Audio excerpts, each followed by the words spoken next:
ইফতারে জুসের তালিকায় ভালো কিছু যোগ করতে চাইলে বিটরুটটা যোগ করতে পারেন, কারণ এতে রয়েছে একাধিক উপকার। তো চলুন আজকে একদম কম সময়ে ঝটপট করে বিটরুটের জুসটা তৈরি করে নেই।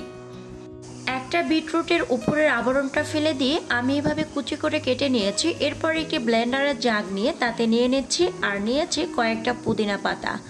বিটরুটের এই জুসে অবশ্যই পুদিনা পাতাটা ব্যবহার করার চেষ্টা করবেন, এতে করে কিন্তু টেস্ট এবং ফ্লেভারটা ভালো আসবে। 1 টেবিল চামচ চিনি দিয়েছি, যারা চিনিটা স্কিপ করতে চান তারা চাইলে এখানে মধুটা ব্যবহার করতে পারেন। তো মাঝারি সাইজের একটা বিটরুটের জন্য আমি এখানে পৌনে 1 গ্লাস পানি ব্যবহার করে এটাকে স্মুথলি ব্লেন্ড করে নিচ্ছি। যেহেতু জুস শরবত এগুলো ঠান্ডা ঠান্ডা পরিবেশন করতেই ভালো লাগে, তাই আমি এখানে বরফের ব্যবহার করেছি। আপনারা চাইলে বরফটা স্কিপ করতে পারেন।